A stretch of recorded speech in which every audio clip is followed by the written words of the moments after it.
പൊളിറ്റിക്കലായിട്ടൊരു awareness ഇല്ലാതെ ഇത്തരത്തിലുള്ള സിനിമകൾ ചെയ്യുമ്പോൾ നമ്മൾ സംവിധായകരുടെയോ എഴുത്തുകാരുടെയോ കൈകളിലെ കളിപ്പാവകൾ പോലെ ആവില്ലേ? അവർക്ക് പല കാര്യങ്ങളും നമ്മളിലൂടെ പറയാൻ പറ്റില്ലേ? അപ്പോൾ ഒരു അവയർനെസ് മസ്റ്റ് അല്ലേ?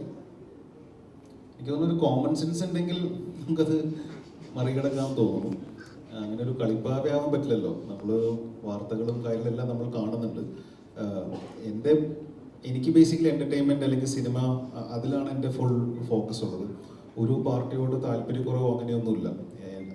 പല പാർട്ടിയിൽ പല കൂട്ടുകാരും പലരെ റെസ്പെക്ട് ചെയ്യുന്ന ഒരുപാട് പൊസിഷനിൽ ഇരിക്കുന്ന ആൾക്കാരുണ്ട്. അതെല്ലാം ഞാൻ റെസ്പെക്റ്റോടെ കാണുന്നു. പക്ഷെ ഞാൻ അതിലങ്ങനെ ഫോക്കസ് ചെയ്യുന്നില്ല. ഞാൻ സിനിമ അല്ലെങ്കിൽ ചെയ്തു പോവുക, ഫാമിലി, അങ്ങനത്തെ ഒരു ആ രീതിയിലാണ് പോകുന്നത്. അപ്പോൾ അതുകൊണ്ട് നടക്കുന്നതൊന്നും അറിയില്ല എന്നുള്ളതല്ല. നമുക്ക് എല്ലാവർക്കും ഒരു ദൈവാനുഗ്രഹിച്ച ഒരു കോമൺ സെൻസ് വന്നിട്ടുണ്ട്. അപ്പോൾ ഞാനൊരു സ്ക്രിപ്റ്റ് കേൾക്കുമ്പോൾ ഇതൊരു ഭയങ്കര പോയിന്റ് ഔട്ട് ചെയ്ത് ചെയ്യുന്നൊരു സിനിമയാണോ അല്ലയോ എന്ന് മനസ്സിലാക്കാൻ പറ്റാറുണ്ട്.